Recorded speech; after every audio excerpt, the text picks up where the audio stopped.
broken future, shattered dreams, and the times ain't what it seems. Hello friends, it's Sam Chaney reporting for Weaponized News. Today's November 12th, 2025. Thank you for joining us on this Wednesday edition of Weaponized News. What do we got to cover today? It looks like the government shutdown is going to come to an end, sadly. And so they're going to go back to acting like they're doing something to help us there in the government. We got that big Epstein news today with Trump. Trump knew about the girls. We'll go over some newly released Epstein emails.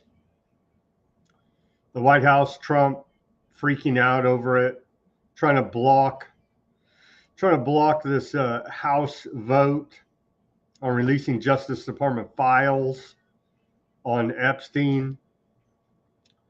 What is he trying to do? Trump's trying to leverage, what's her name, Boebert, Congresswoman out of Colorado, and leverage Nancy Mace, what is she, Congresswoman out of South Carolina, I believe, to vote against it, because they're all about protecting the children. So yeah, makes sense, right? So all that to go over. So Gavin Newsom will save us from the evil Trump. Well, it turns out Gavin Newsom's former chief of staff was arrested on allegations of bank and wire fraud by the FBI. So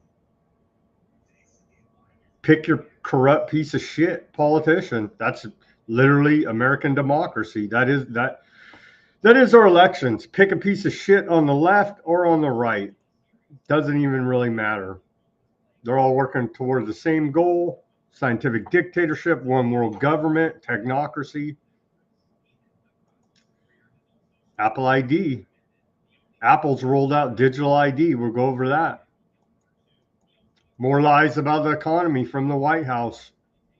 Affordability. Things are not affordable. They don't care. The lies just keep coming. Oh, they lost the October economic data along with the Epstein files, apparently. We'll cover that. Yeah, the economy's horrible. It doesn't matter what con job old President Trump tries to pull.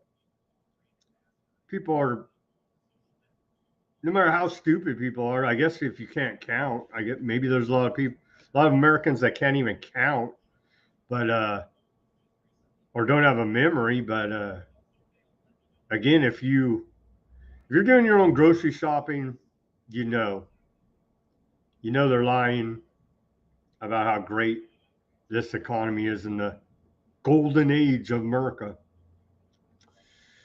We'll cover the economic news, the fallout. We will cover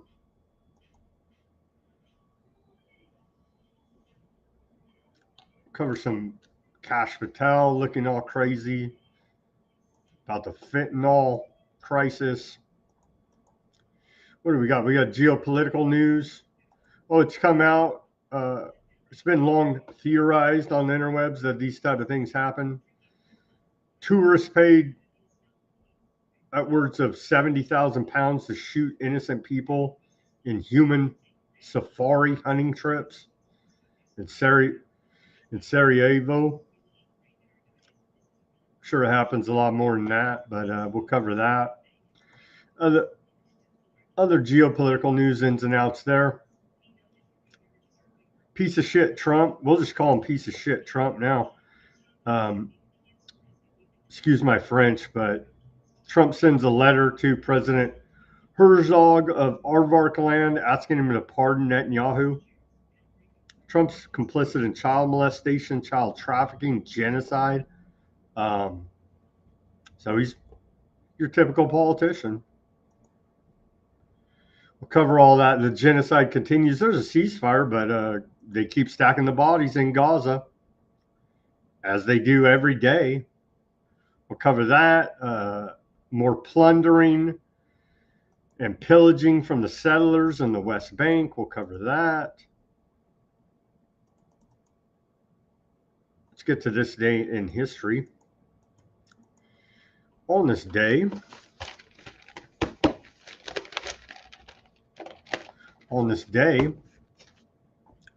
of, well, we're down today. Did we put out the right headline? I think we did. Yep. We'll see. Hopefully some more people jump on the stream here. We have a few. Shout out to Chloe, Ruckus, the regulars there, Deaf Ears.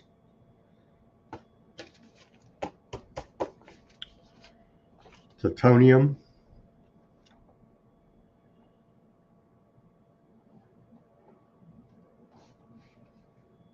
All right, let's get to this day in history. On this day of November 12th, going back to the year 1775, General George Washington forbids recruiting officers from enlisting black troops.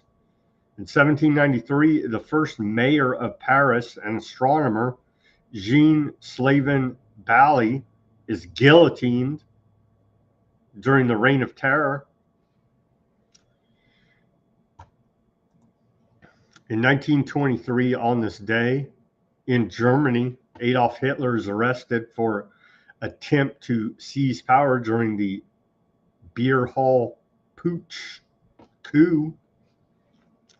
In 1933, well, we missed on 1927 on this day, Leon Trotsky is expelled from the Soviet Communist Party, paving the way for Joseph Stalin to consolidate complete power.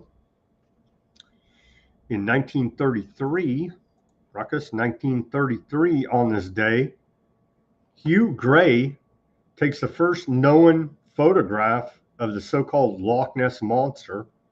Also in 1933, Nazis receive 92% of vote in German parliamentary elections. Nazis are pretty popular, it seems, there. In 1933 in Germany. In 1953, sadly, Ben Gurion resigns as Aardvark land prime minister on this day, 1953.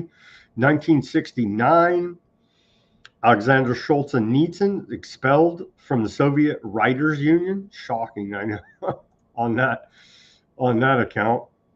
Another shocking day, another shocking event in our history here is in 2015 on this day, Out magazine names Barack Obama Ally of the Year. Obama becomes the first sitting U.S. president to pose for the cover of a gay magazine. Shocking, I know. Turns out, yeah. And in 2018, on this day, Mike, Michelle, whatever the hell she, he, they, them, is, are, were. 2018 on this day, former U.S. First Lady Michelle Obama publishes her memoir, Becoming. Becoming what? I'll leave that up to the viewer's imagination. And on this day, 1 year ago, President-elect Donald Trump selects Elon Musk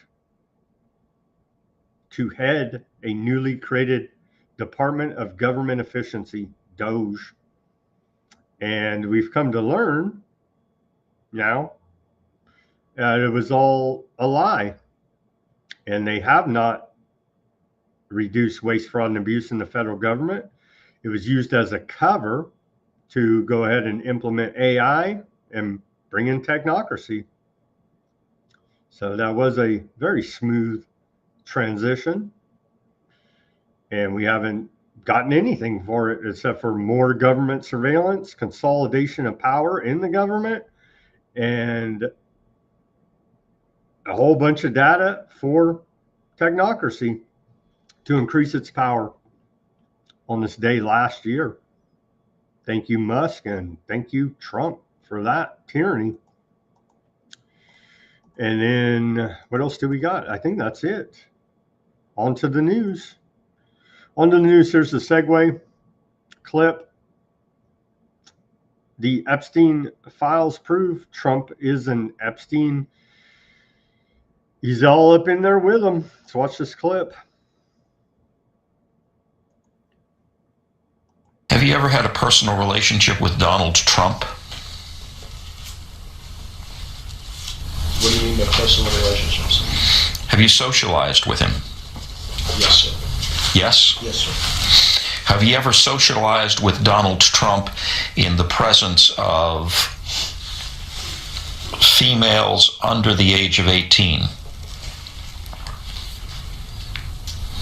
Though I'd like to answer that question, at least today, I'm going to have to assert my 5th, 6th, and 14th Amendment rights, sir.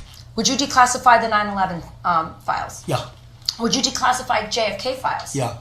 Would you, I did a lot of it. Would you declassify the Epstein files? Yeah, I would. All right. I guess I would. I think that less so because, you don't know it. You don't want to affect people's lives if it's phony stuff in there because there's a lot of phony stuff Yeah. with that whole world. But I think I would, or at least Do you think that would restore trust?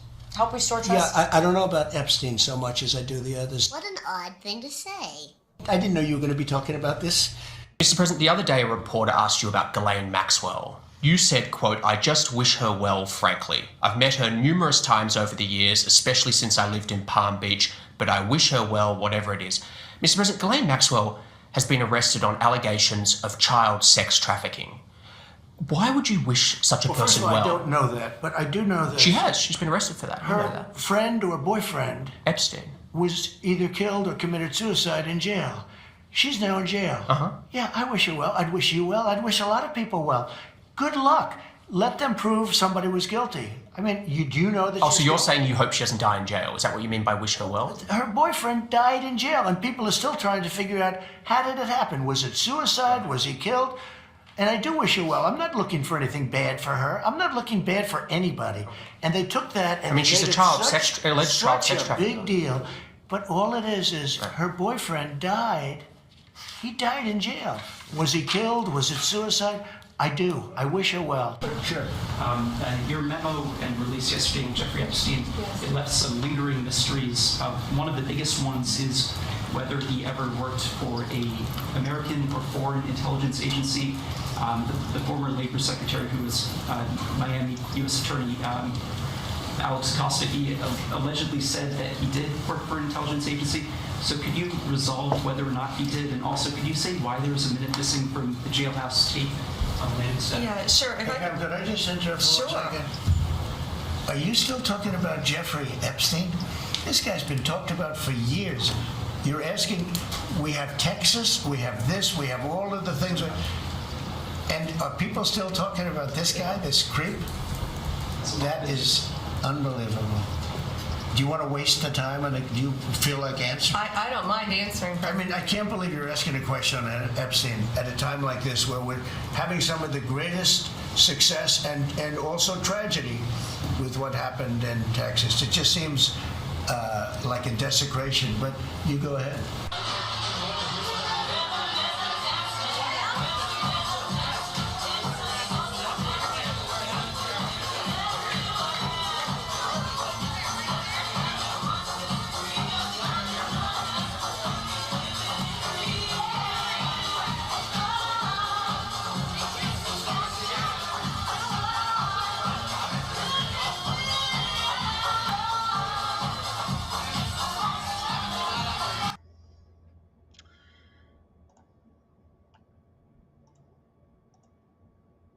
The White House says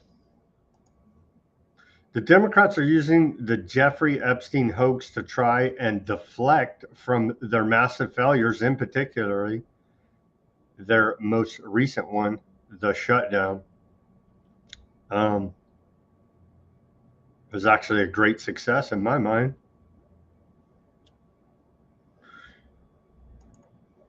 So Democrats have been plotting this conspiracy against Trump a long time, 20 years, 25 years.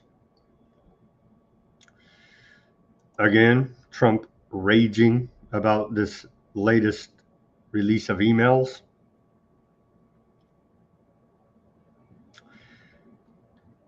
Uh-huh.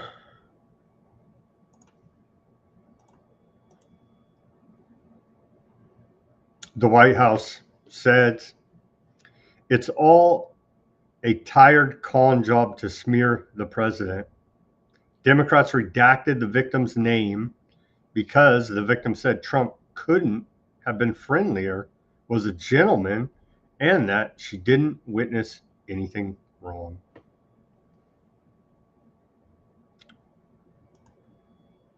And that's in reply to this post. Epstein victim, who Trump spent hours with, is named in bombshell unredacted email. Here's a flashback to when they had that Epstein victims press conference, a couple months back. Let's watch this. Epstein victim says Trump's relationship with Epstein, biggest brag.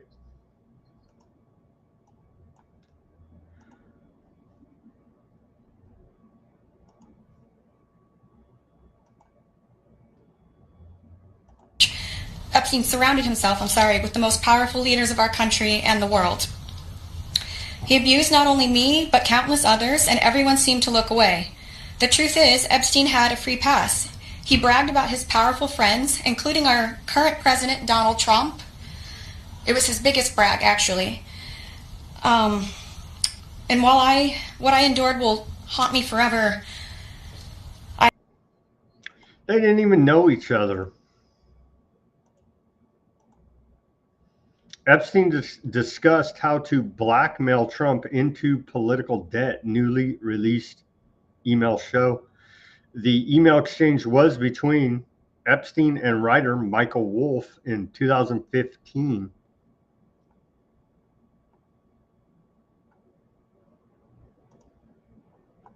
Here are the emails that came out today.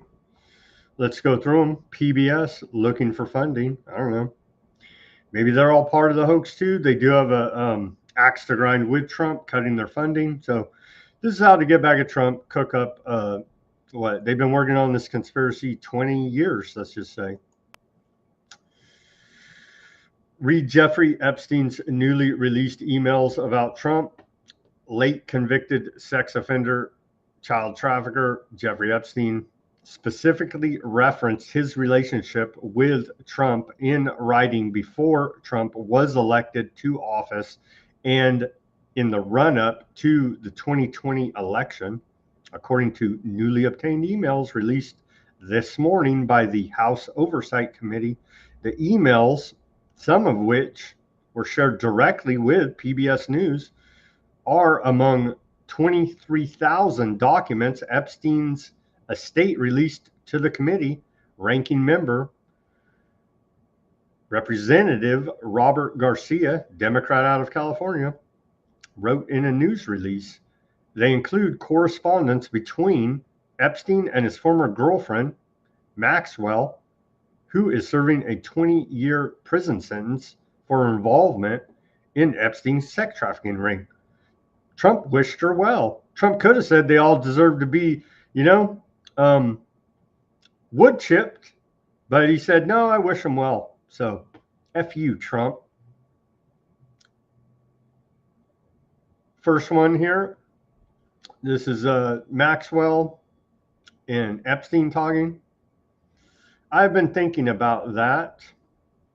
I want you to realize that dog that hasn't barked is Trump. Victim, name redacted there, spent hours at my house with him. He has never once been mentioned. Police chief, I'm 75% there. Victim's name, again, redacted. This is between Epstein and Michael Wolff.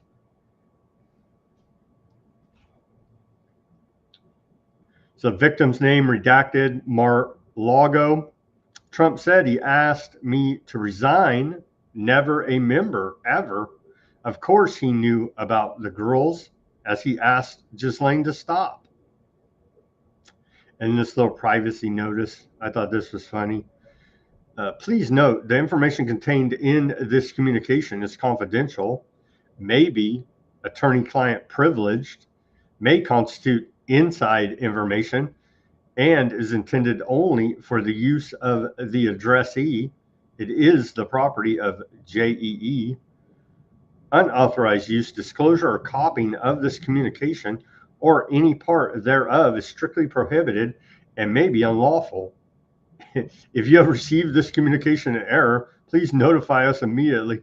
It's pretty funny, that little privacy disclosure notice on Epstein's emails. And then Michael Wolff from and to Epstein.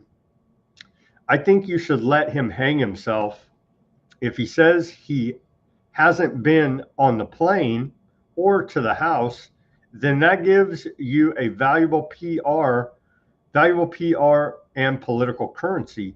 You can hang him in a way that potentially generates a positive benefit for you, or if it really looks like you could win, you could save him generating a debt.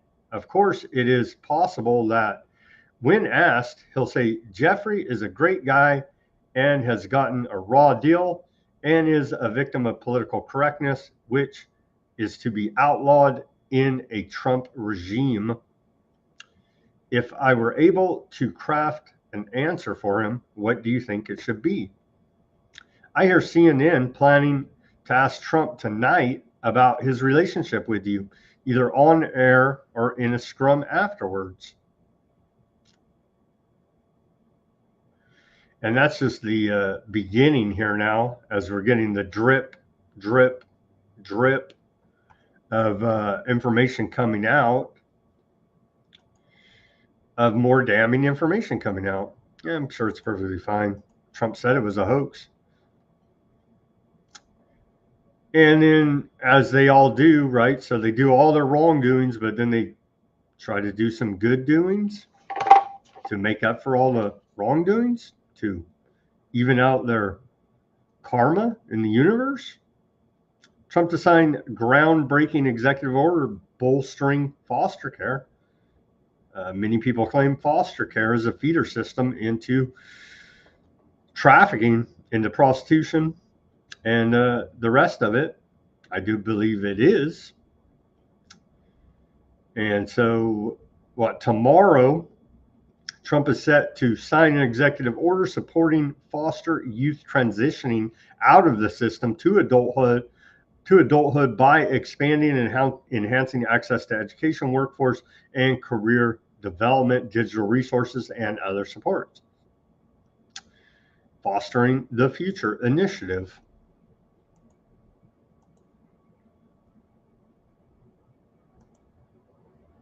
Petition to force a House vote on releasing Justice Department files on Jeffrey Epstein has reached the required 218 signatures after newcomer, this new Democrat, finally got signed in today. Here's the clip out of Congress on that. But it does appear Trump is lobbying hard, and I'm not 100% sure did this vote even take place. I think it did, but then there's these other reports Trump's lobbying behind the scenes to try to get the Republicans, Boebert and Mace, to vote against it. Let's watch this clip. Jeffrey Epstein's abuse. They are here in the gallery with us this evening. Thank you for being here.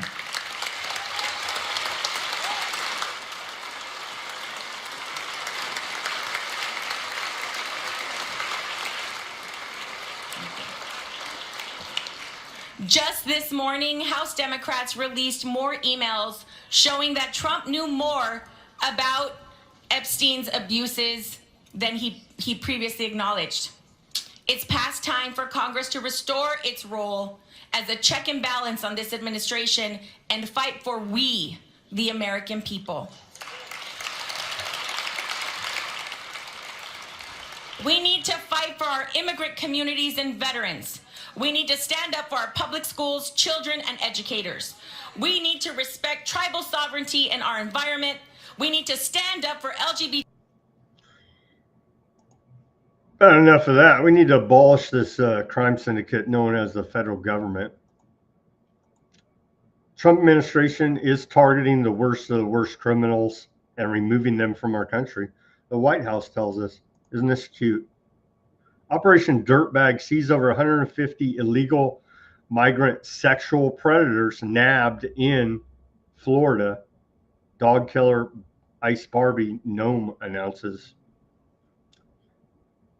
If they're real investigators at the Department of Homeland Security and the FBI and the rest of these jokers, they would know the call's coming from inside the house, inside the White House, and it's coming from Trump. Anything to deflect, obfuscate, distract. It's the Republicans, it's the Democrats. No, it's the government. You see, Epstein stopped talk. This one's another hilarious one, actually. Epstein stopped talking to Bill Clinton because he was a liar. When you're even too big of a liar for Epstein to hang out with, Bill Clinton, you got problems. I think Bill Clinton actually may be a victim of some type of MK Ultra mind control. Having different personality alters. There's quite a bit of evidence out there on the internet that does appear that he has been the victim of some type of Trump-based mind control program. So Bill Clinton swore he had done something he had forgotten, that he also swore the exact opposite to me only weeks before Epstein said.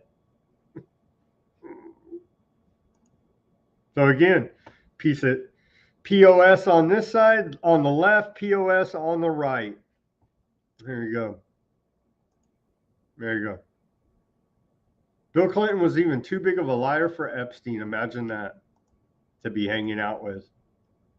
Another giant liar who they're ramming down our throat.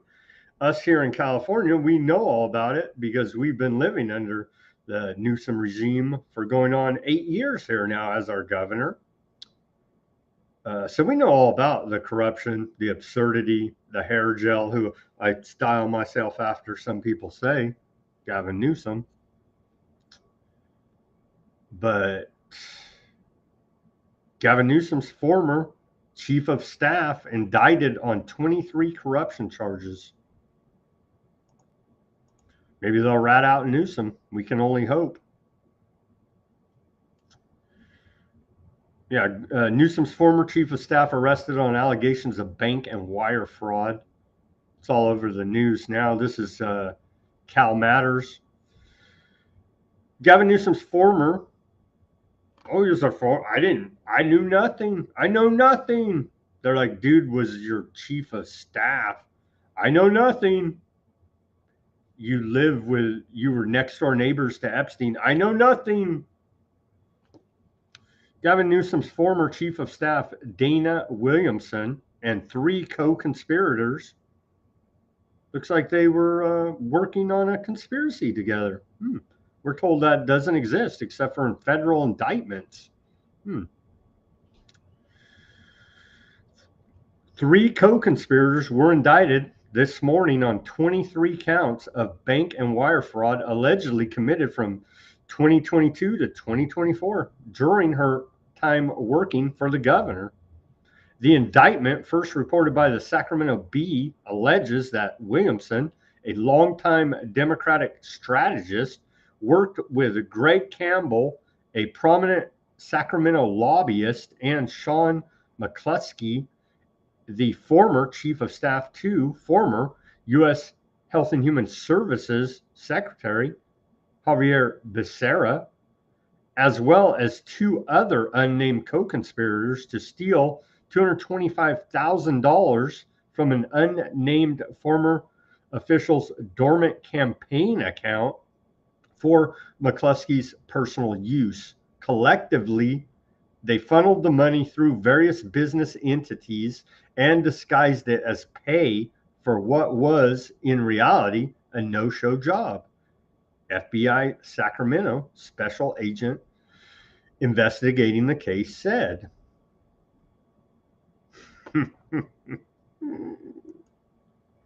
Williamson is also accused of falsely claiming more than $1.7 million in business expenses on her taxes.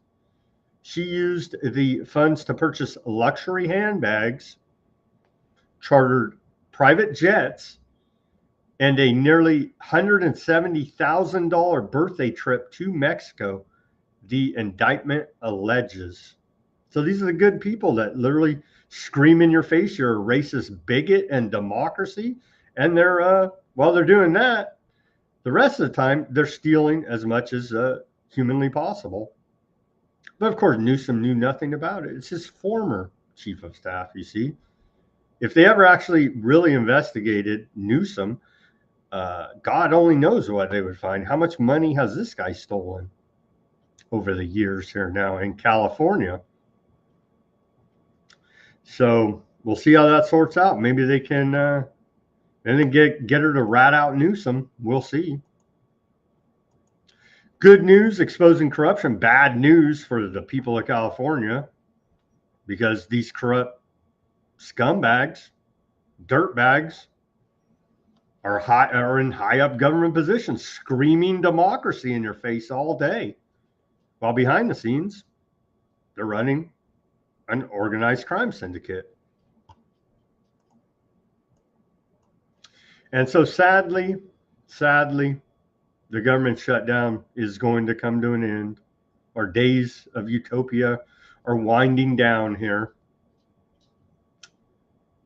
Christian Zionist piece of trash, Speaker of the House Mike Johnson says national nightmare should be over tonight. Let's listen to this. Very sad day for us here at Weaponized News.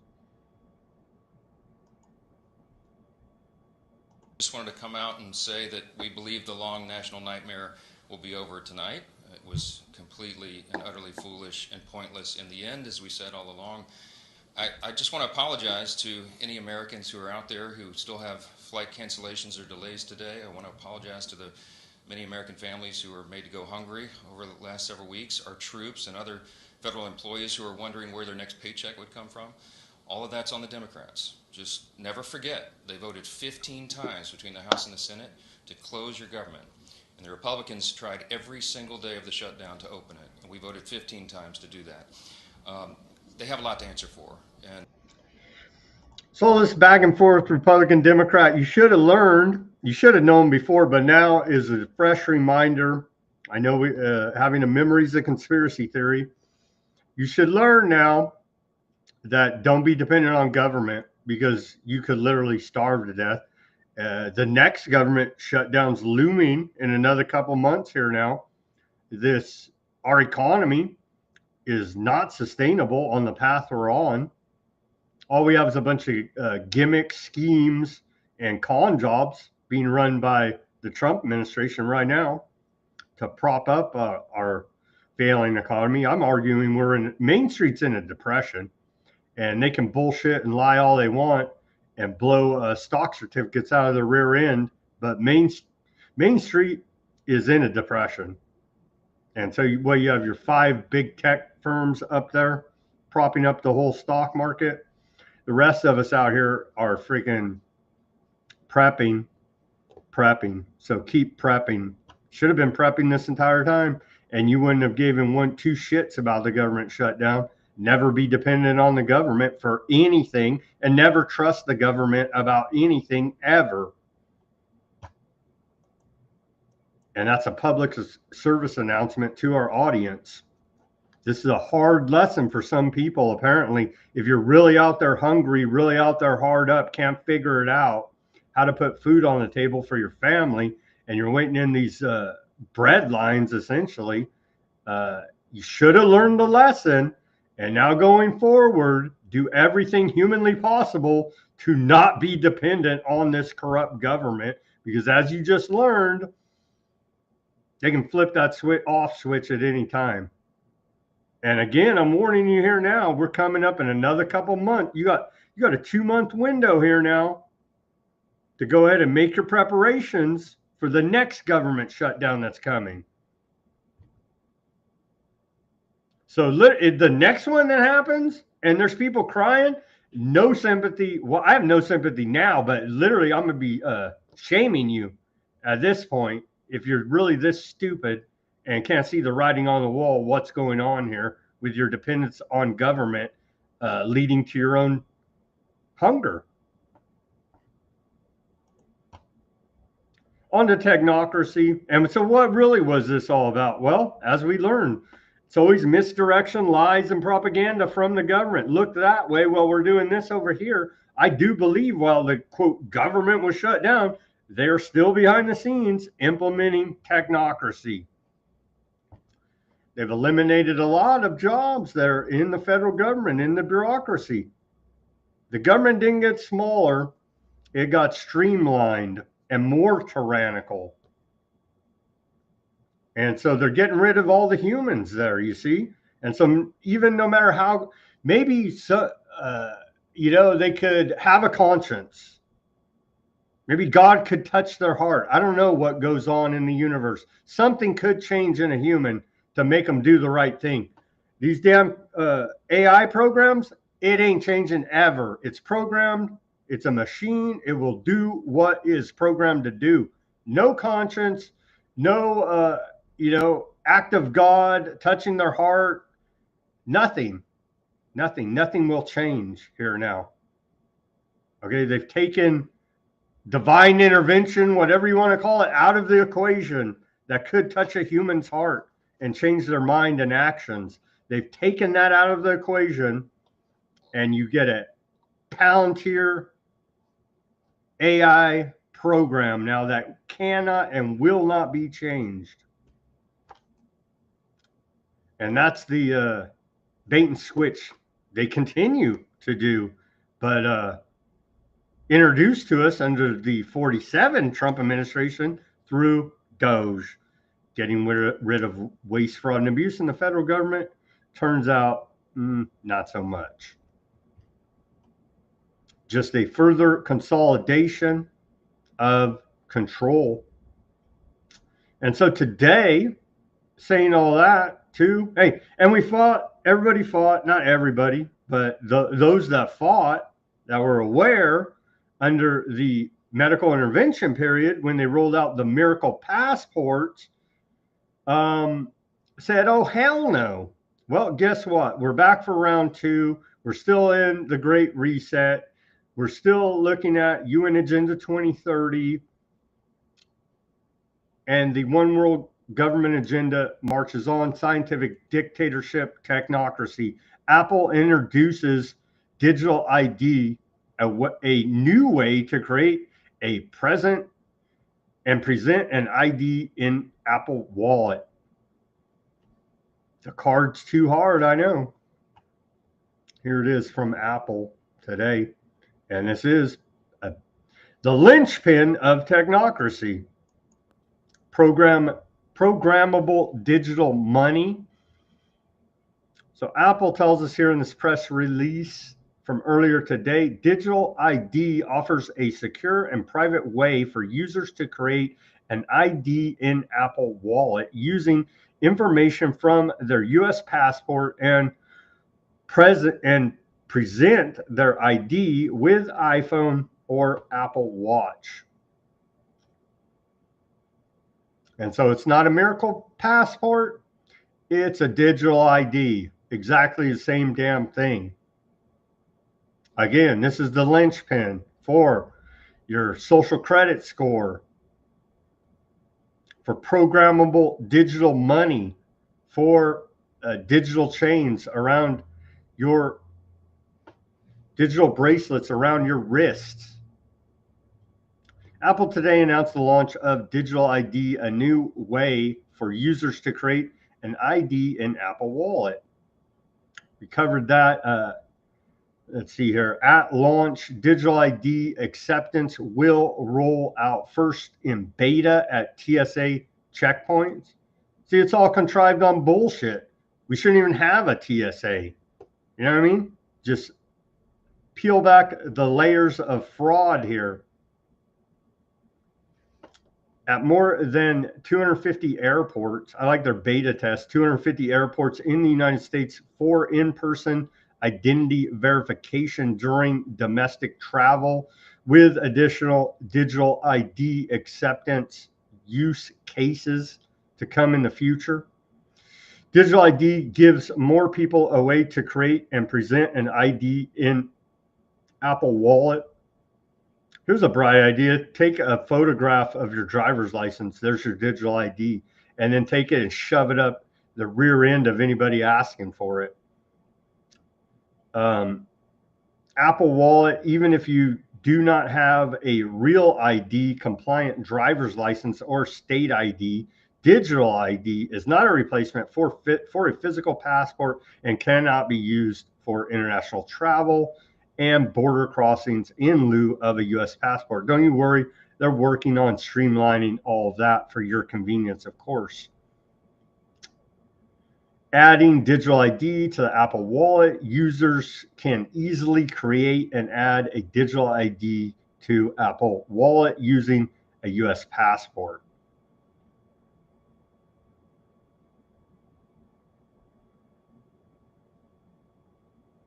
To present a digital ID in person, users can double-click the side button or home button to access Apple Wallet and select digital ID. From there, they can hold their iPhone or Apple Watch near an identity reader, review the specific information being requested, and use Face ID or Touch ID to authenticate. In the future, users will be able to present their digital ID at additional select businesses and organizations for identification and age verification in person, in apps, and online. They're going to force us to use digital ID to log into the internet for the children. They've already launched that. That's coming. So, yeah, a wonderful announcement by Technocracy from Apple today.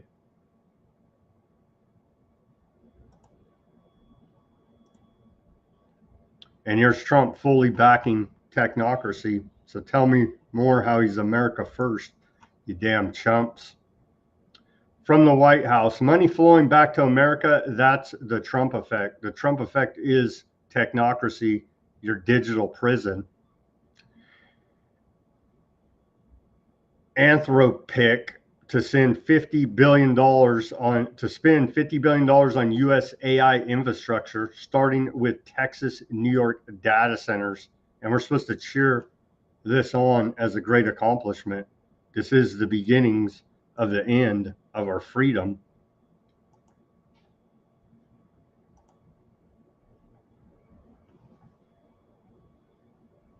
This is nothing to be cheered.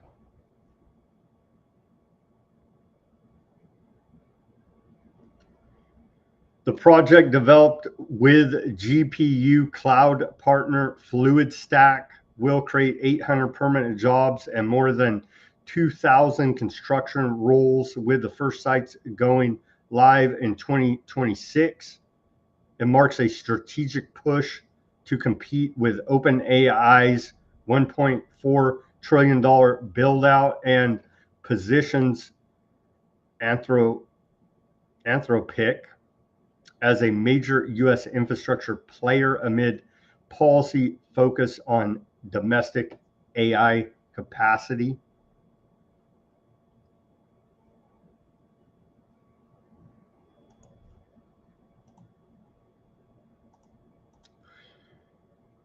Meta, of course, that's Facebook, right? The parent company of Facebook, Meta, pledges $1 billion to build AI data center in Wisconsin.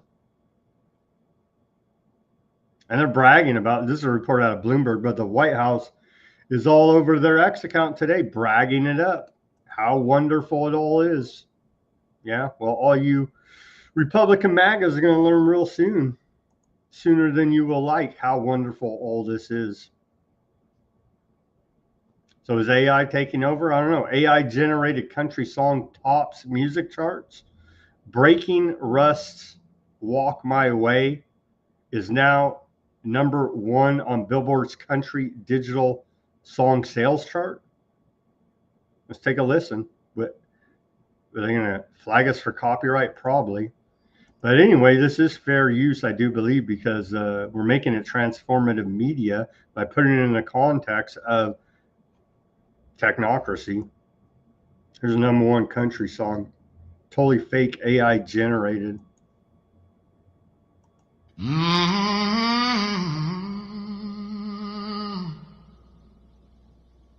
Been beat down, but I don't stay low. Got mud on my jeans, still ready to go. Every scar's a story that I survived. I've been through hell, but I'm still alive. They said, slow down, boy, don't go too fast.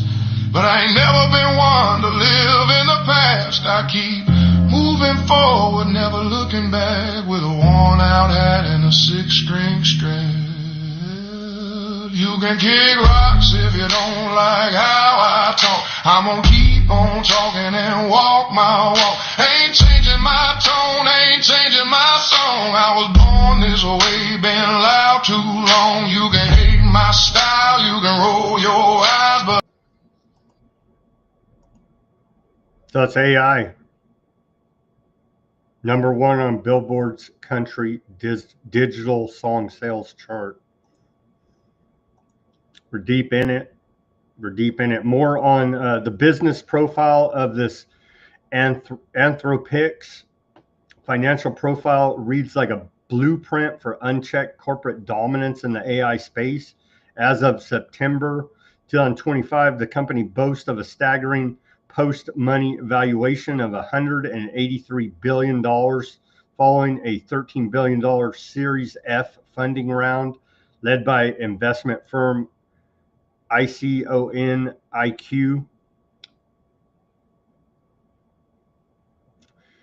Key investors reveal the web of influence that they have: Amazon, Google, Lightspeed Venture Partners, and others, venture capital firms that specialize in scaling tech investments. What else do we got here about them? They're up to no good. Anthropic isn't content with building AI. It's actively shaping the rules of the game, positioning itself as de facto regulator in an emerging technocracy. Technocracy, the old age dream of rule by scientific experts, finds fertile ground in AI, where companies like Anthropic lobby for policies that could entrench their power while sidelining small innovators and public oversight. A little bit about what they've been doing here. In March of 2025, Anthropic submitted recommendations to the White House Office of Science and Technology Policy for the U.S. AI Action Plan, pushing for measures to capture economic benefits and national security implications of powerful AI, fast track infrastructure like data centers by slashing permits, a move that could bypass environmental reviews and community input. CEO Amdoti has publicly outlined 3 policy priorities: exert control to limit AI tech abroad, basic guardrails, and addressing job displacement, conveniently ignoring how such rules might crush open source alternatives. In August of 2025, they launched their National Security and Public Sector Advisory Council.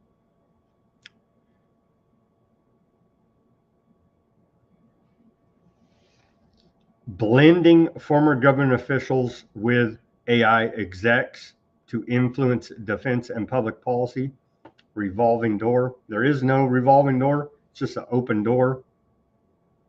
They're literally one and the same.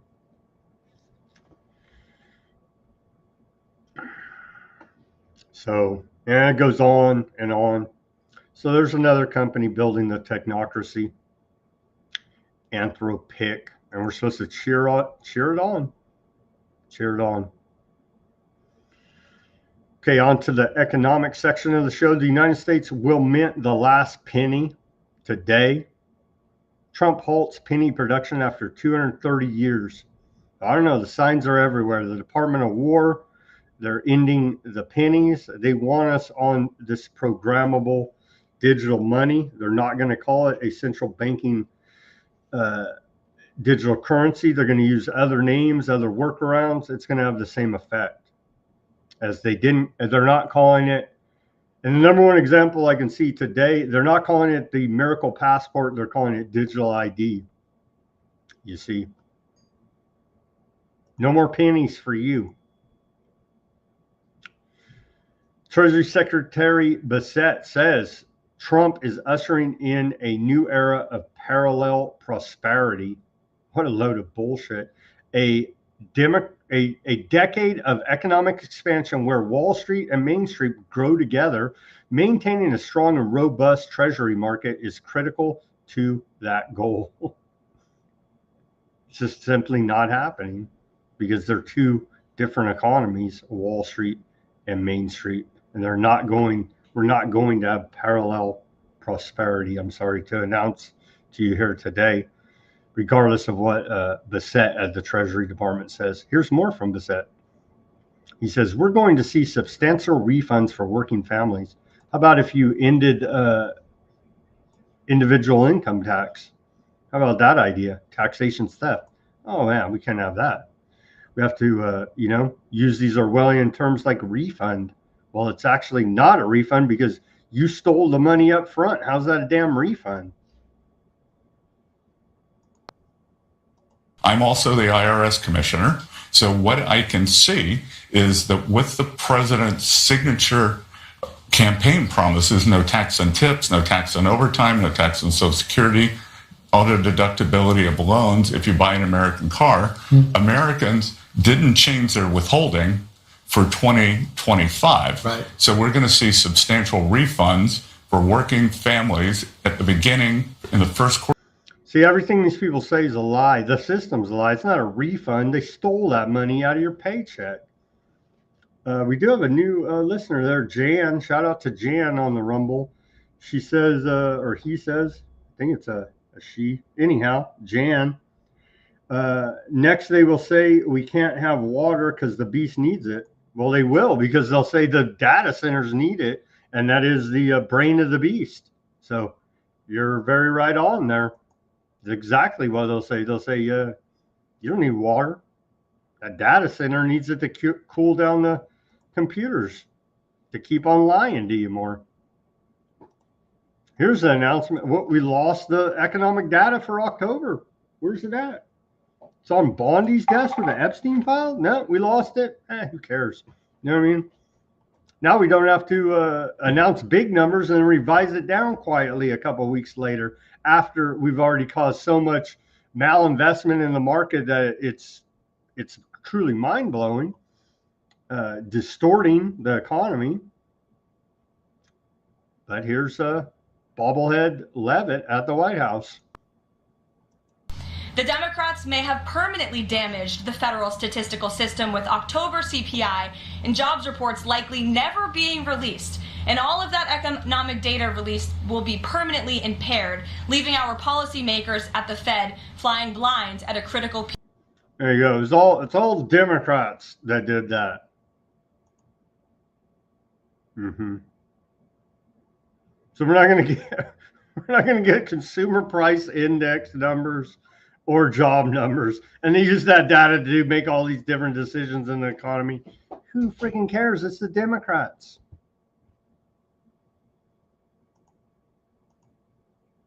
Goldman Sachs, since we can't have the lying data from the government, we get it from the lying bank. Something. Goldman Sachs estimates the United States lost about 50,000 jobs in October, marking the biggest drop since the medical intervention period. Of course, that's not official lying data from the government. It's official lying data from Goldman Sachs, but that's not good. And usually, most of the time, they're trying to talk up the economy, right? Is that why we're not getting the October job numbers? Because it looks real bad for the Trump administration? They should just do like Biden did and Trump did before that. You put out big numbers, pump everybody. It's the greatest economy ever. And then 2 weeks later, oh, sorry, yeah, quietly revised down to negative 50,000. And by that time, the big wheel turned and it's too freaking late. And we saw that routine and we reported it month by month by month. And it's painfully obvious what they're doing, lying. But now, hey, maybe we should be thankful that they're more honest about their lying. And they're just like, you're not even getting the data, you know? It's lying through omission. Maybe we should be grateful for that we don't have to play this whole revised numbers game anymore. You just don't get the data. It's the greatest economy ever, the golden age. Well, where's the data to prove that? It's that freaking Democrat hoax. It's just, oh my gosh. More propaganda out of the White House. They say Trump's fixing Biden's economic disaster and there's more to come. Biggest middle class tax cuts. It's bullshit. No tax on tips, overtime or Social Security. U.S. energy unleashed, gas prices down. Literally today, yesterday we covered it. I didn't pull up the chart today. AAA, according to AAA data, gas prices are exactly the same today as they were a year ago on average throughout the country. So the White House continues to say deregulation cuts energy costs, RX drug prices slash. Regular cuts help small business. Regulation cuts help small business. So Trump declared a new re-up 2025 war on drugs, a renewed effort. But don't you worry, you can buy all your drugs from trumprx.gov. Take your Gila monster venom there.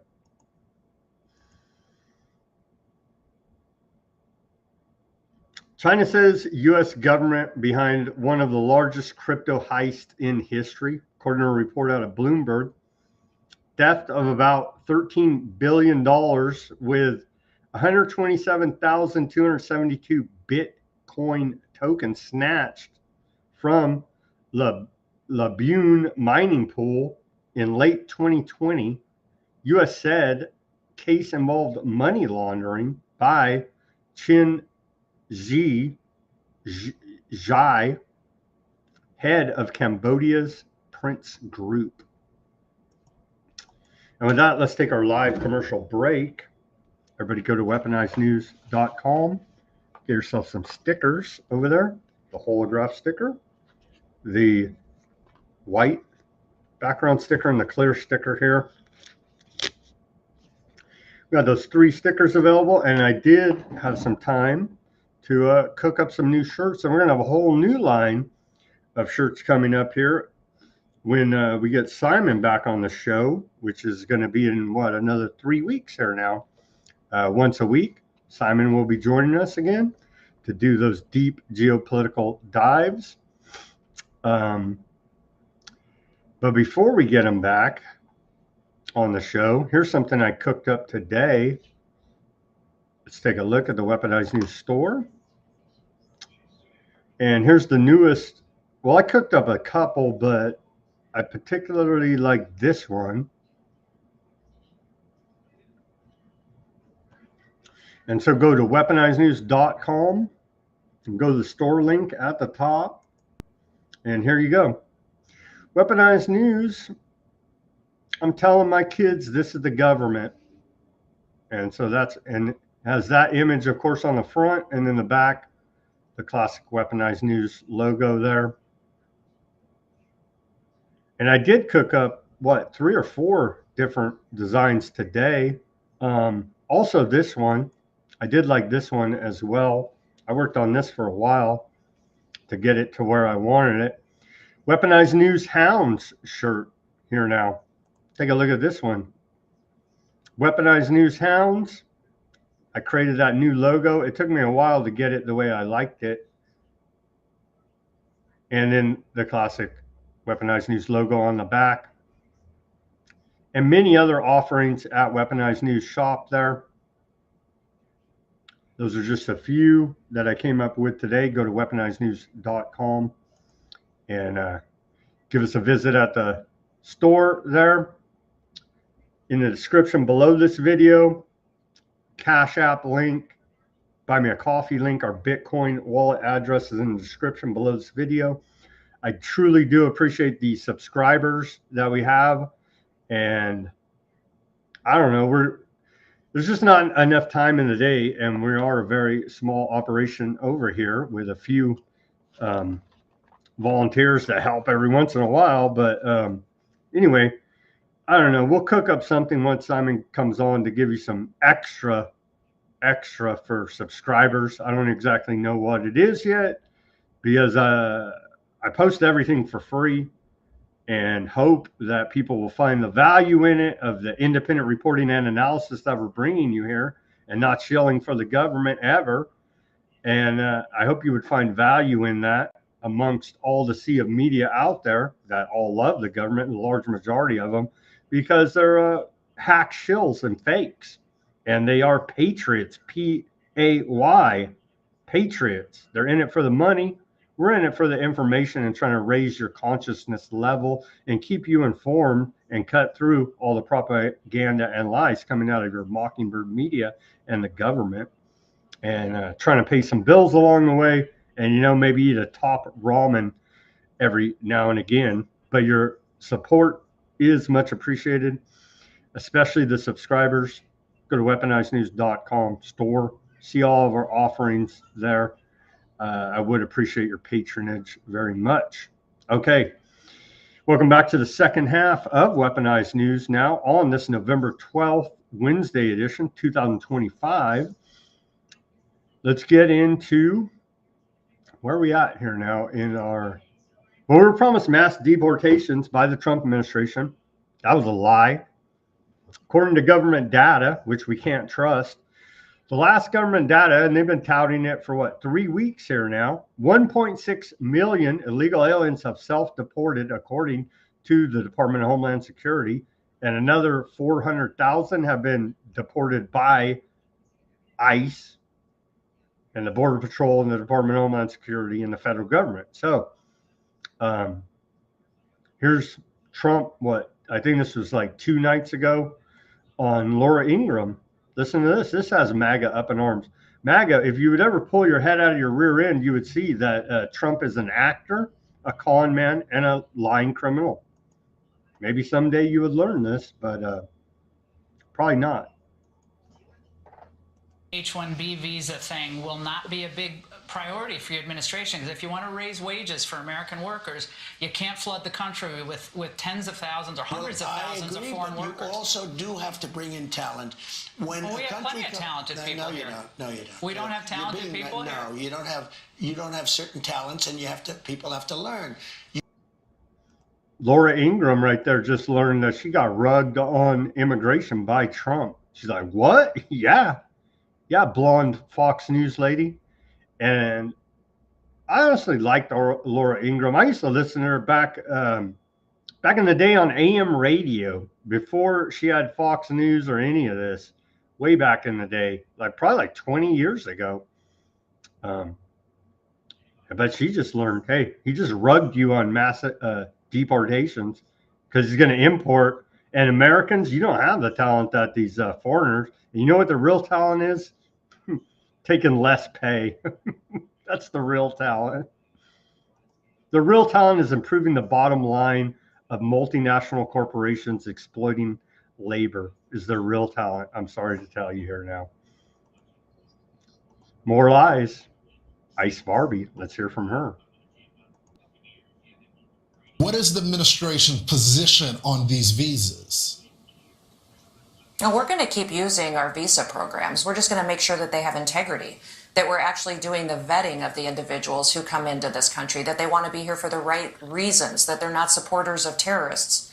and organizations that hate America. And that's what I think is so remarkable is under the Trump administration, we've sped up our process and added integrity to the visa programs, to green cards, to all of that. But also more people are becoming naturalized under this administration than ever before. More people are becoming citizens because we're not just streamlining and building some processes back into our immigration policies. We're also making sure that these individuals that are coming into our country and get that privilege, that they actually are here for the right reasons. The Biden administration let thousands of terrorists into this country. They opened the southern border. They abused our asylum programs. See, with these claims, and I believe it's probably true, then why is no one from the Biden administration held accountable for this? Those are bold claims. You let in hundreds of terrorists in the country, yet no one in the government's held responsible. I see old Jan's hip to the game. She says he's a puppet for the Chews. We call them aardvarks on this channel, but yeah, you're hip to the game, I see. We need everybody hip to the game so we can keep on keeping on here now through all the insane level of censorship that we continue to document being rolled out by the aardvarks, aardvark land. Massive propaganda campaigns and censorship campaigns all over the interwebs. Don't be antiseptic. Here's Cash Patel. I don't know which way to look because I'm cross-eyed, potentially with a honeypot intelligence girlfriend. We'll leave that for another show. Today, Cash Patel declares victory in the fight against fentanyl. So you had to blow up, how many they whack? Like 70 fishermen and what, 16 boats or something?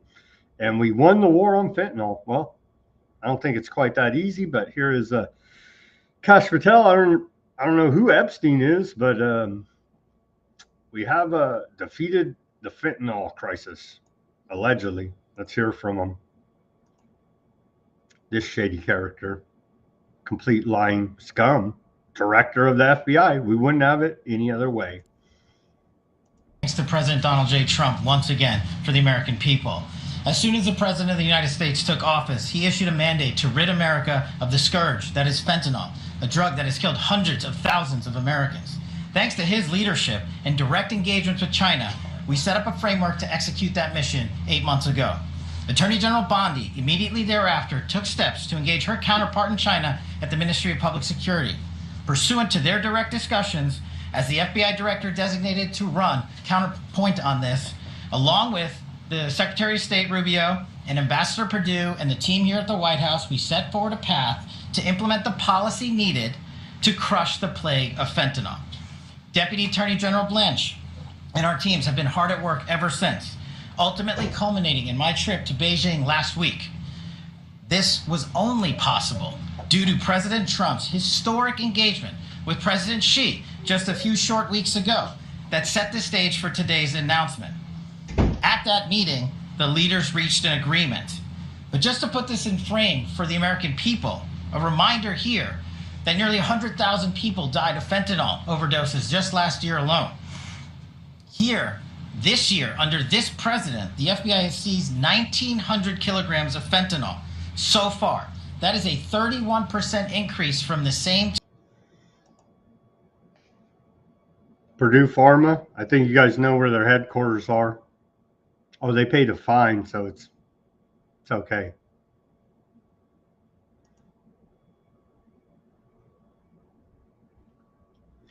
What do they say in the chat here? Jan says, who's in jail? Nobody. Well, they did indict Comey, Brennan, and Mustache Man. What the hell's his name? Can't remember. It's Bolton, right? They did indict him. Are they going to be convicted? That's a different story. And did any of their crimes actually, yeah, maybe they did directly affect the American people, but yeah, it's more revenge by Trump than anything. They're all complicit in the crimes against humanity they committed during the medical intervention period. So I guess martial law, federalized troops on the streets makes you safe. Since Operation Midway Blitz began in Chicago, This is propaganda out of the White House. We can't get the jobs numbers, but we can get you the crime data out of Chicago, apparently. 16% decrease in homicides, 35% decrease in shootings, 41% decrease in robberies, 48% decrease in carjackings, and 20% decrease in transit crime there in Chicago. Of course, none of that is the federal government's job. Doesn't matter. Doesn't matter. And then here's Secretary of War, Pete Hegseth, says, my advice to foreign terrorist organizations, do not get in a boat. And again, to remind, I know our audience knows this, maybe somewhere somebody will hear in the universe that needs to hear, the government can point the finger at you at any time and declare you're part of a foreign terrorist organization. And that is the danger of these extrajudicial drug boat killings, where they've been given no due process, no evidence of any crimes even been submitted. It's just the government said, you're a narco drug trafficker. We whacked you with a drone. Thank you very much. Again, they can say you and I are these bad people and whack us. And who's going to be, and nobody will say anything. We're also taking the fight on the deterrence front to cartels. My advice to foreign terrorist organizations, do not get in a boat. It's hilarious. They literally are murdering people. It's hilarious to these psychopaths.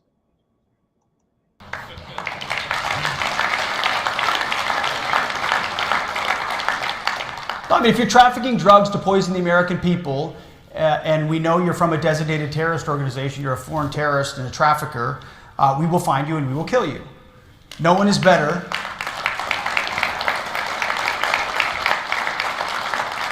No one is better at tracking and networking and mapping and hunting than the American military. Honing those skills for many decades in foreign lands. Now we're doing it in defense of the American people with all the authorities. We got lawyers on lawyers. All the authorities necessary to do so, treating these terrorists like the Al-Qaeda of the Western Hemisphere. Funny choice of words he used there as Trump welcomed Al-Qaeda to the White House. On Monday? We have more of that later in the show here. Let's try to get through. Here's more Hegseth.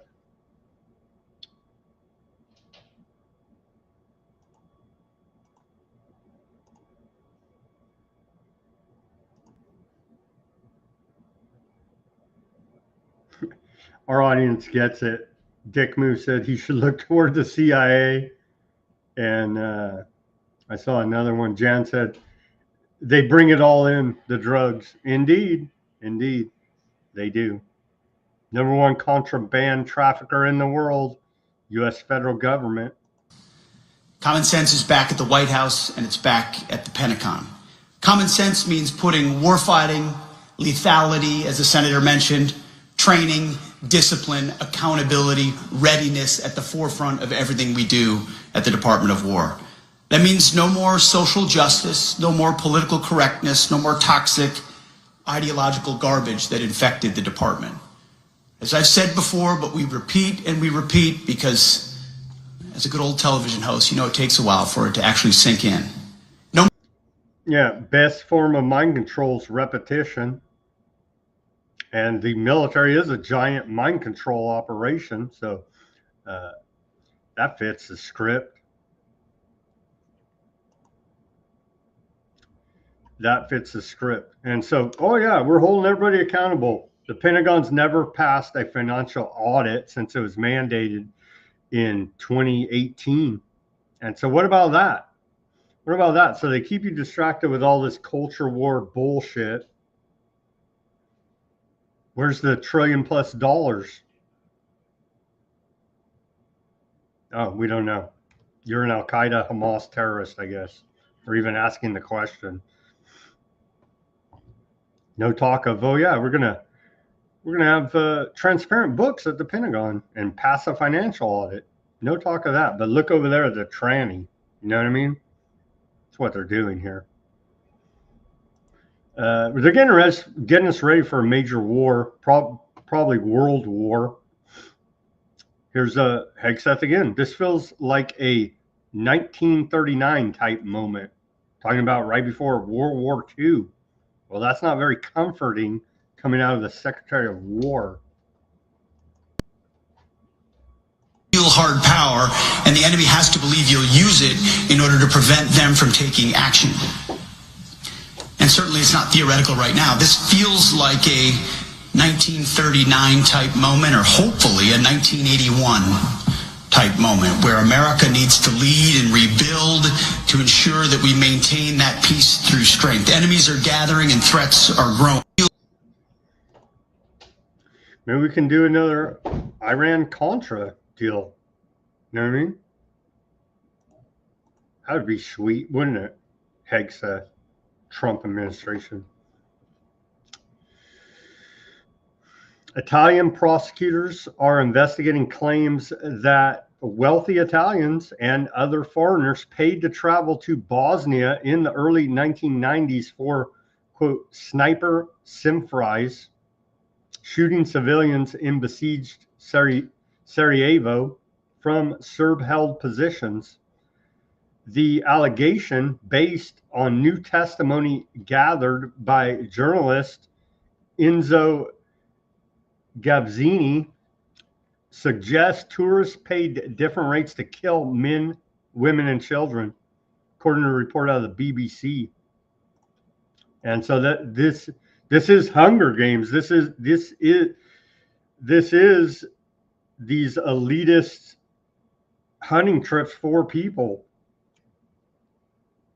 Tourists paid upwards of £70,000 to shoot innocent people in human safari hunting trips to Sarajevo. This is rumored, and there's a bunch of movies about it. Turns out it's a real thing. Turns out it was a real thing. I need new conspiracies because all my old ones have come true, right? More than 30 years later, after the war there in Sarajevo, prosecutors in Milan have opened an investigation into Italian tourists who are accused of paying upwards of £70,000 to join this human safari, shooting and killing innocent Bosnians. Prosecutors allege these tourists, many of whom had ties to, they always say far right circles, paid the Bosnian Serb army for weekend trips to Sarajevo, where they shot people from rooftops at the city below. They paid an additional fee to kill children with a sniper rifle, according to the court filing.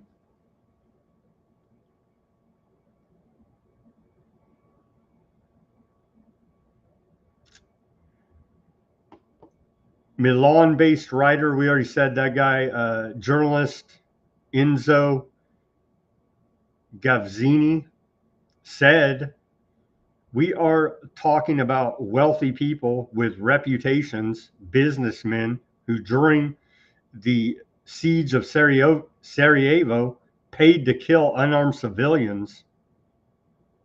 They left Trieste for a manhunt and then returned to their respectable daily lives," he alleges in the report. There could be more than 100 tourists who jetted off to the war zone and may be called to give evidence in the trial. There are also allegations that Bosnian intelligence had proof of Italians in the hills surrounding Sarajevo. Bosnian counsel in Milan, Dag Dum Rakic, told La Repubblica, we are eager to uncover the truth about such a cruel matter and settle accounts with the past. I am aware of some information that I will contribute to the investigation. Well, that wasn't much. What else do we got about it? The siege there, the war in Sarajevo in Bosnia ended in 1995, leaving 13,952 people dead, and 5,434 of those dead were classified as civilians. So there you go. Your Hunger Games elite hunting parties killing innocent men, women, and children. They're in Sarajevo being exposed. And I'm sure it's happening all over the world. All over the world. It's just this one is being exposed in the courts. So that's quite shocking. Is it really? It kind of is. It's coming out. It's horrific. But that's what we're up against, is these psychopaths, these dark occultist, Satanist psychopaths that want to go on a human safari. America's keeping an eye on China's nuclear capabilities, little Marco, Secretary of State, said. Let's play that clip.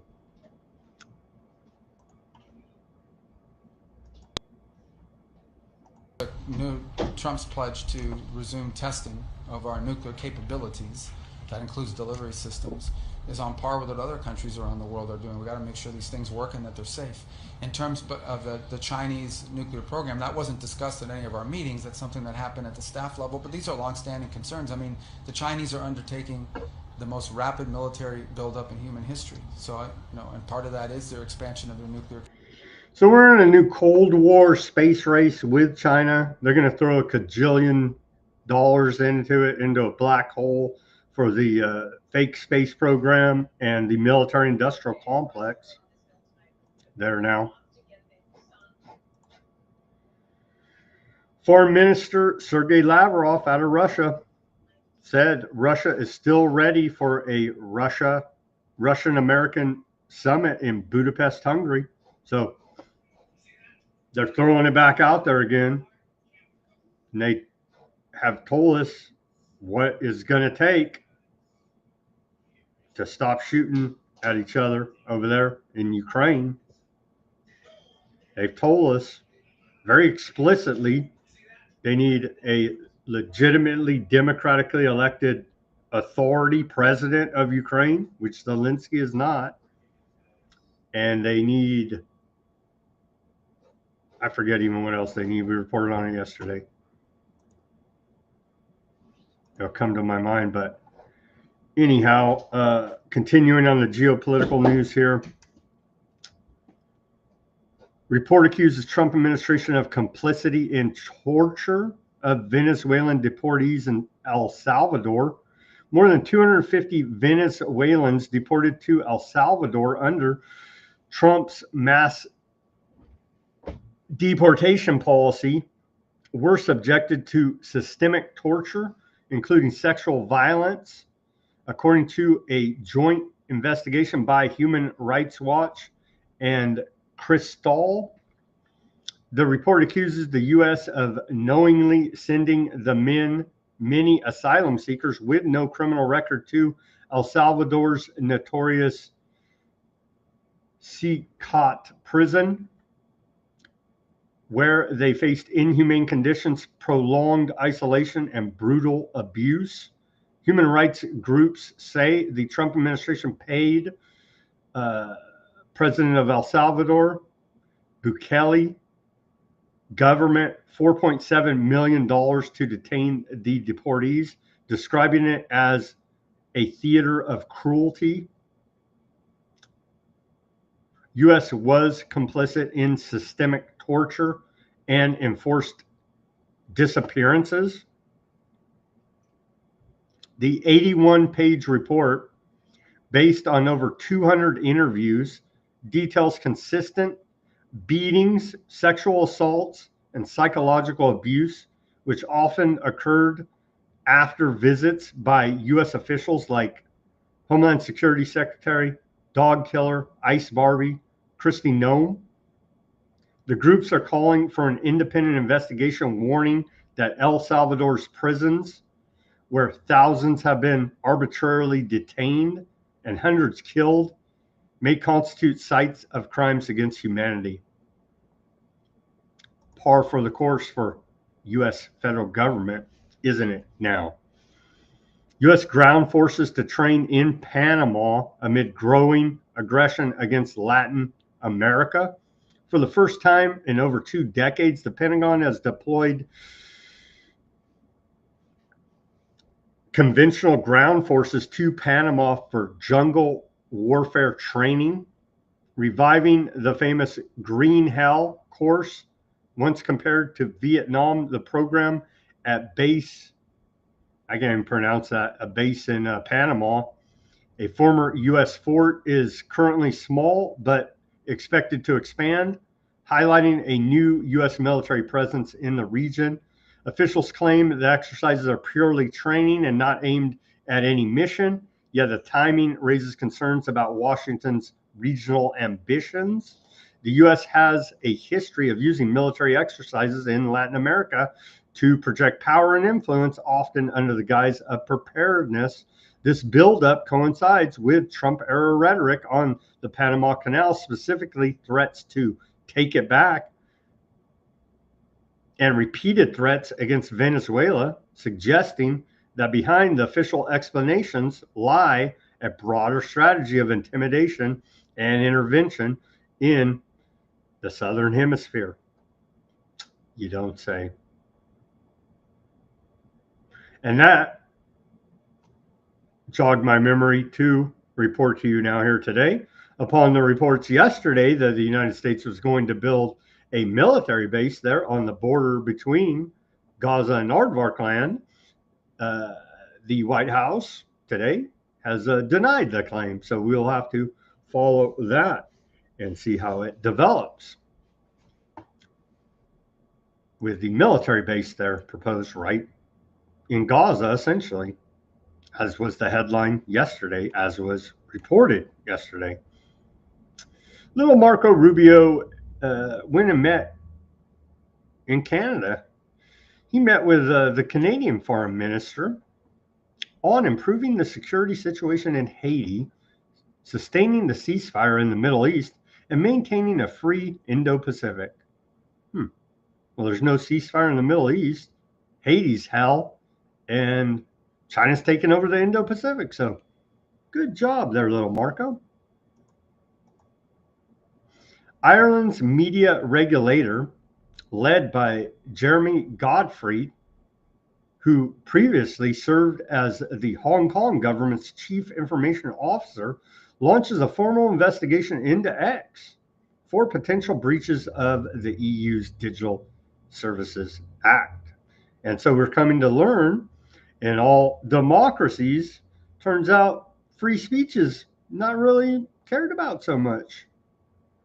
We learned that, well, UK, South Korea, Ireland, all these Western democracies, your freedom of speech, not so much. Not so much. Iran's nuclear status, unverified since U.S. Aardvark strikes, raising alarm. The International Atomic Energy Agency reports it has not been able to verify Iran's near weapons-grade uranium stockpile for months following Aardvark land strikes on Iran's nuclear sites in June. As of September, Iran held 440.9 kilograms of uranium enriched up to 60%, a level dangerously close to weapons grade. The watchdog claims Iran's refusal to submit required special reports and to fully cooperate with inspections has left it unable to ensure the country's program is solely peaceful, according to a report out of the Associated Press. So In the background, the war drums are beating here now for another confrontation anytime between Aardvark land, America, and Iran. So that is all working right here in the background. And of course, they'll use Iran's nuclear program as an excuse to go ahead and bomb the hell out of them some more.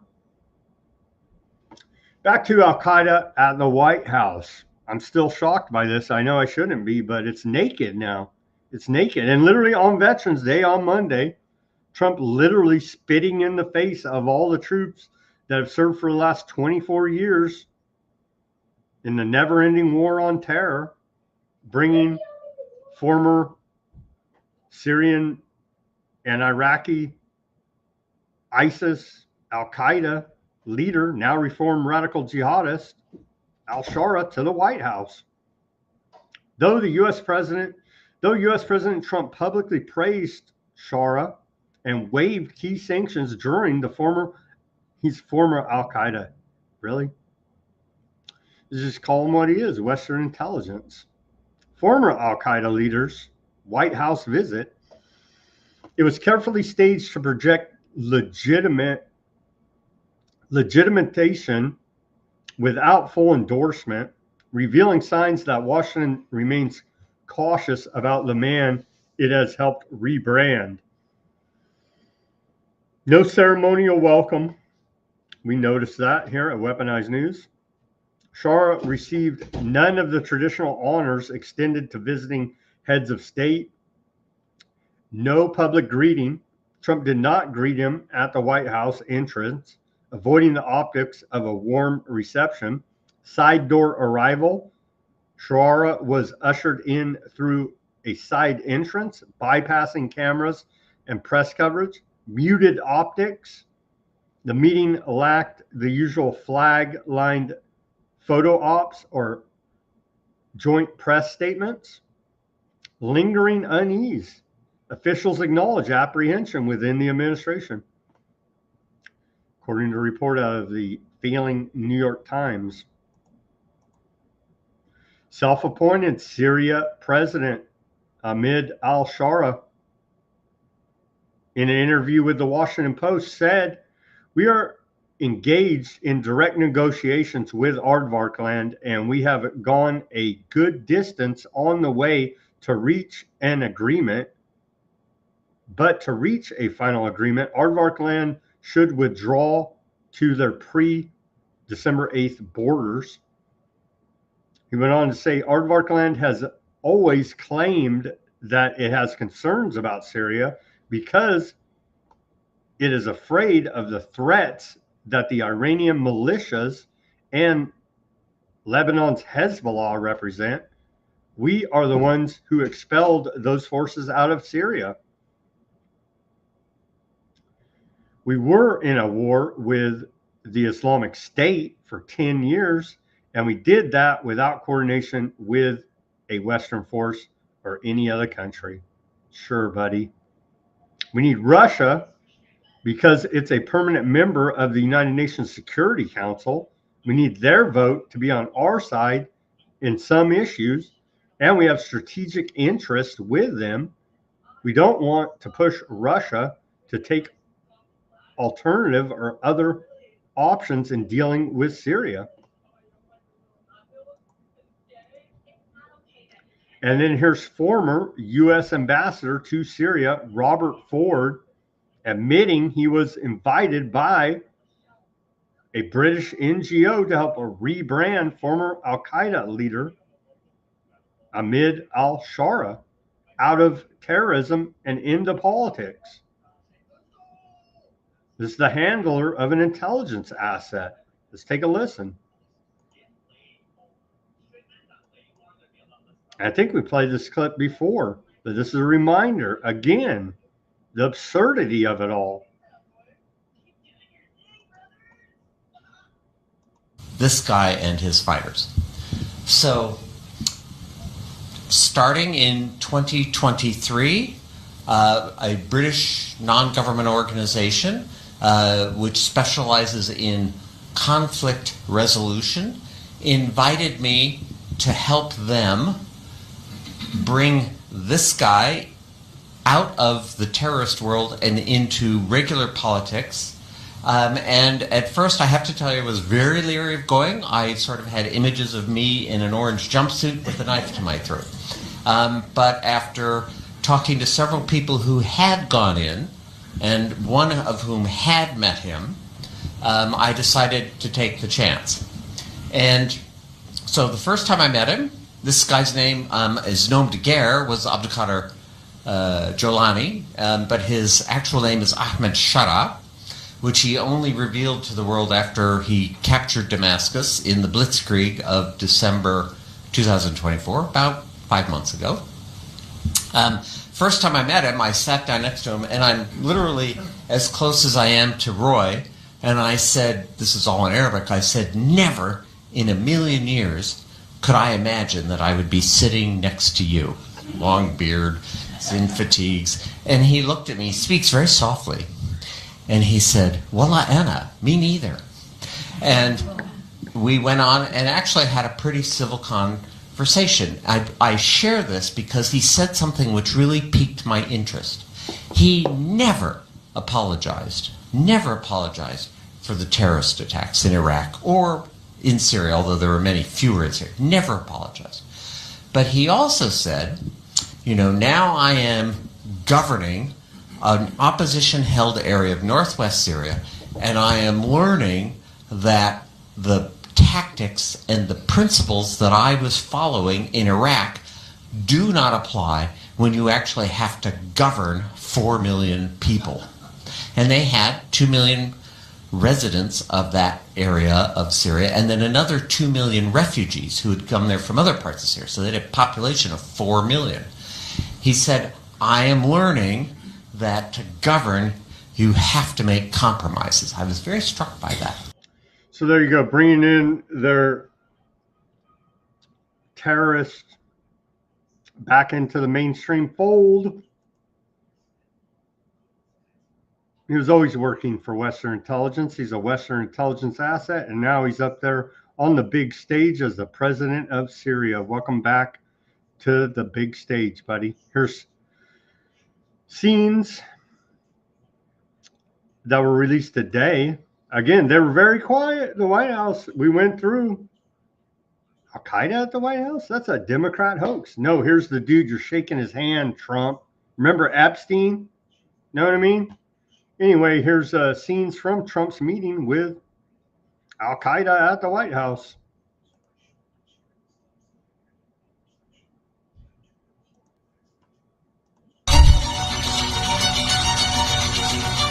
This is men's fragrance. Yeah. This is no. It's the best fragrance. Come here, I have morning, sir. Okay. So what we'll do is just take that, Joe, put it in, and then the other one is for your wife. How many ones? One for one. You guys never know, right? You never know. أنا أرسلت له هدايا فيها شيء أثر قديم أول أبجدية صار في التاريخ أول فاتن أيضا صار في التاريخ أول نوتة موسيقية أول تعريف جمهورية أيضا صار في العالم. هي نسخة من أشياء أثرية موجودة من أسرة السيدة السيدة الأولى تم جوزها. Right now one.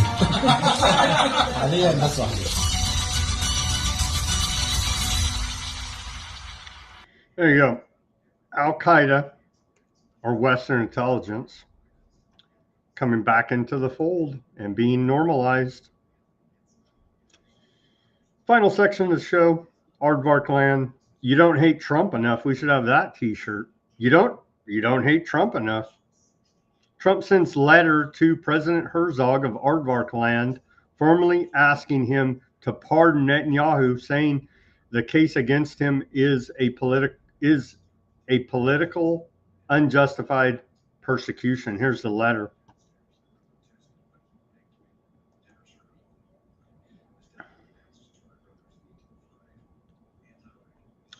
Remember, they kept floating these fake stories. Oh, Trump's pushing back against Bibi. He's pissed off. Remember, he even dropped the F-bomb.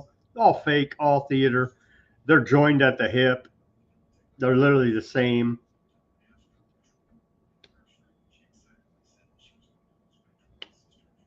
Yeah, Netanyahu's facing corruption trial in aardvark land. He's even too corrupt for the aardvarks. Imagine that. You know what I mean? But here you have Trump in a letter requesting his pardon. You don't hate Trump enough because he's a real piece of shit. And then Netanyahu thanks Trump. Thank you, President Trump, for your incredible support. As usual, you get right to the point and call it like it is. I look forward to continuing our partnership to bolster security and expand peace through genocide. I added that in part.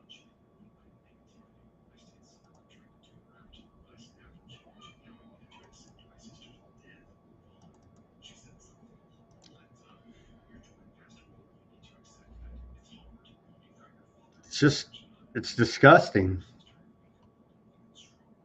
It really is disgusting. Another disgusting clip here. Failed New York Mayor Eric Adams. Guess where he went? You guessed it right. And he even put on the hat. Here it is. Mayor Adams is heading to Israel on Friday. He will meet with government officials, economic development leaders, and members of the tech community. Adams has been to Israel many times, most recently in August 2023. He also plans to visit religious sites and discuss efforts to combat anti-Semitism here in the city. The mayor will leave Israel on Tuesday, November 18th. And when he returns, you mentioned he's going to Israel. Do you think that he's trolling you with this trip, talking about going to Israel when you said it was not a place that you would visit or that you would stay here in New York? And he said he's talking about anti-Semitism. I think the mayor is free to spend his remaining days and weeks and months as he so pleases in leading the city, and we're excited to be getting to work right now in the business of the transition.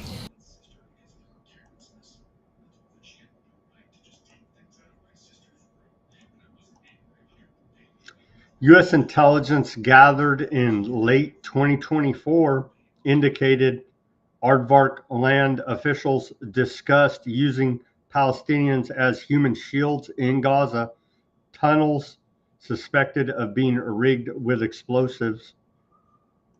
That's a report out of Reuters today. That's why we call them Genocide Joe and Genocide Tony Blinken and Genocide Trump and Genocide little Marco Rubio. They all know exactly what the hell's going on there, and they love it. They're complicit in ethnic cleansing, genocide, war crimes, and crimes against humanity, along with all the aardvarks. There's a ceasefire. Trump should get the Nobel Peace Prize. Turns out, reports from earlier today, aardvark army carries out large-scale demolitions in Gaza. Over the past 24 hours, according to a report by the Gazan Health Ministry, 3 people have been killed and 4 others were injured. And so that's your ceasefire, stacking bodies. Stacking bodies. Aardvark land is carrying out demolition operations targeting a number of citizens' homes in East Gaza. That's a ceasefire. Satellite images reviewed by BBC Verify show aardvark land has demolished over 1,500 buildings in Gaza since the ceasefire began on October 10th, mostly in areas still under aardvark control. Entire neighborhoods have been flattened through controlled demolitions, even where buildings appeared undamaged before.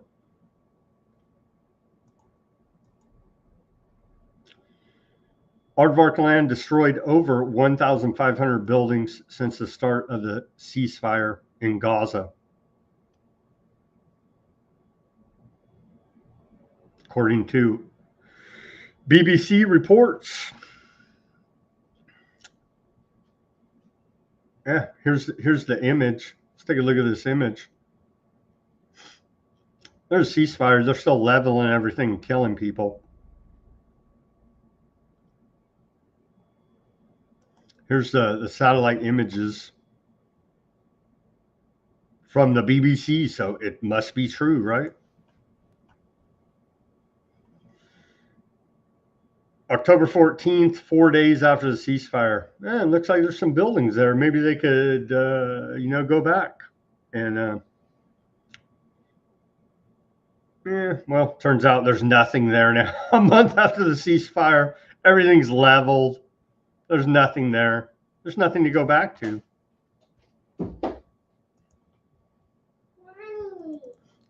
Continuing here. Aardvark still leveling Gaza neighborhoods despite Trump's ceasefire claims. Yeah, a bunch of different reports about it. According to UNICEF spokesperson, Aardvark is preventing the entry of essential supplies into Gaza. The siege is still going on as well.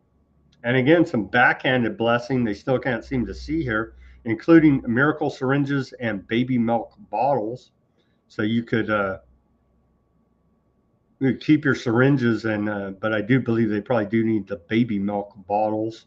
A total of 938,000 ready-to-use infant formula bottles have been held back since last August, which means nearly 1 million bottles of milk that could reach children suffering from varying levels of malnutrition remain blocked. Restrictions on the entry of critical humanitarian materials such as birthing kits, solar-powered refrigerators, spare parts, generators, water purification supplies are severely hindering humanitarian efforts in the Gaza Strip, according to UNICEF. The siege is continuing as well. The famine, the weaponization of hunger is still going on. And then just when you're ready to hug an aardvark, watch this. I was ready to hug an aardvark, and then I saw this video. I was like, well, I don't know. Maybe I'll be antiseptic today. Inside Aardvark Land Supreme Court, soldiers who sexually abused Palestinians at the Said Tenement torture facility met with cheers and applause. Let's watch this clip.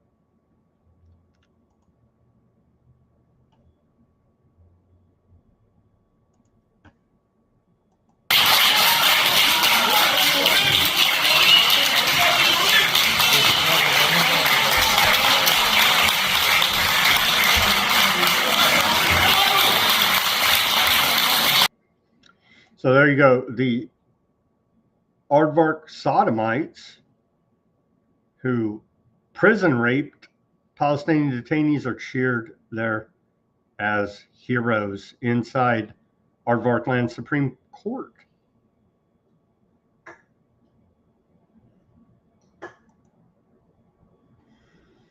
And then finally, Aardvark Land settlers launch coordinated attacks across West Bank under Army protection. Aardvark settlers carried out coordinated assaults across several areas of the occupied West Bank yesterday evening, attacking Palestinian communities and property under the protection of Aardvark soldiers, according to local reports.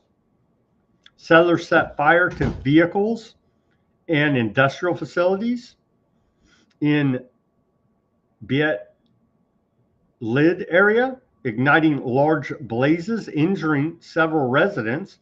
Witnesses said Aardvark forces guarded the attackers as they targeted nearby farmland and tent settlements, causing extensive damage. Settlers clashed with residents in Al Safra area, while in Yatta, settlers stormed the village and released livestock onto Palestinian farmland.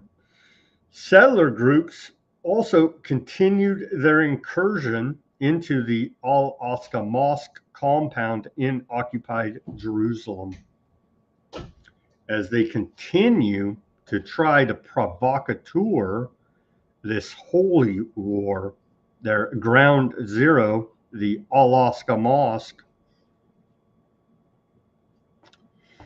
And with that, we'll wrap up today's show. Let's go to the channels now quickly. Again, everybody go to weaponizednews.com. Give me a like, share, subscribe, push that notification button. Let's go to the channels. Let's go to Odysee. And who do we have in the Odysee? We have Gurr, John. Thank you for the chat there. See if we can. Well, thank you, Gurr. He likes my shirt. It's a nice shirt. Well, thank you, Gurr.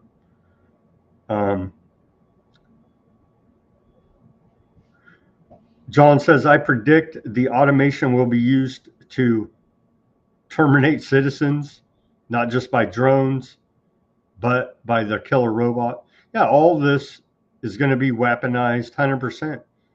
Drones in the sky, drones on the ground, robot dogs, Tesla, Optimus, humanoid robots, some crazy shit we haven't even seen yet. They got in their underground bunkers. You better believe it. I need a baseball cap, Sam. I will look for one in your store. Well, thank you, John. Before you come back to me tomorrow, and I will work on a good baseball cap. I've been working on a baseball cap. I just couldn't find the exact one. And so let me work on that for you, John. But thank you. And I will get you a good baseball cap. Hopefully.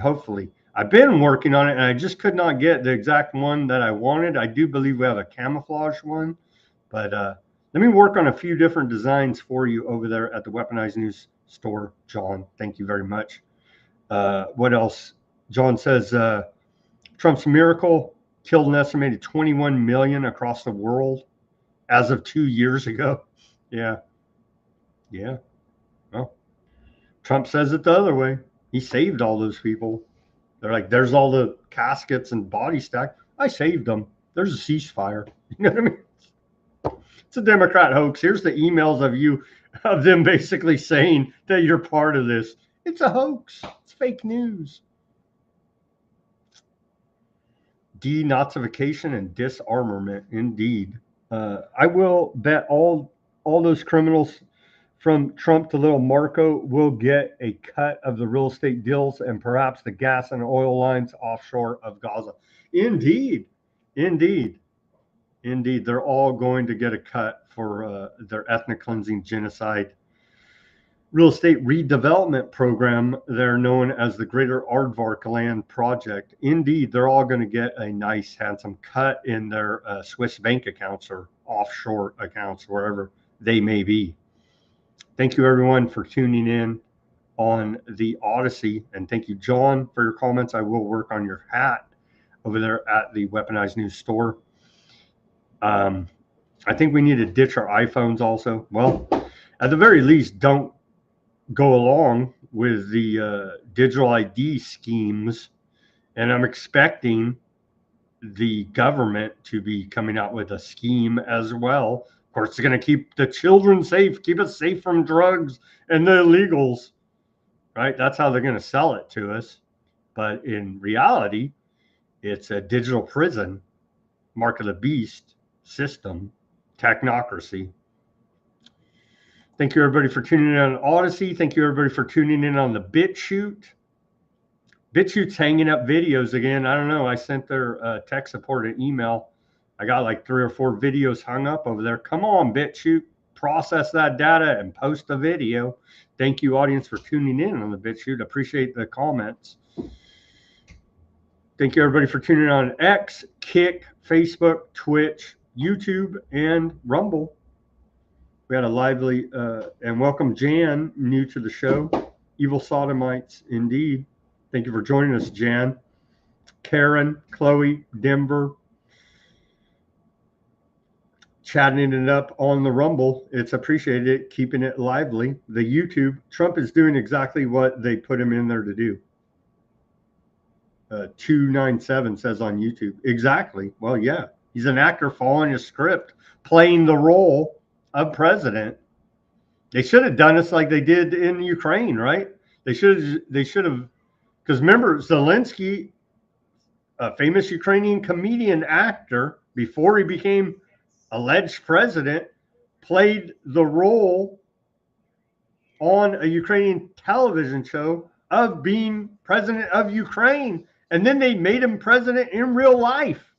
They should have had Trump playing that role of American president and then made him president in real life, just to, make the demoralization, humiliation ritual that much more potent on us, to just literally laugh in our face.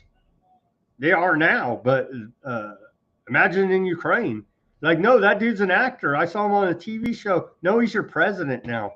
Well, Trump's an actor, reality TV show host in the Wrestling Hall of Fame, for God's sake.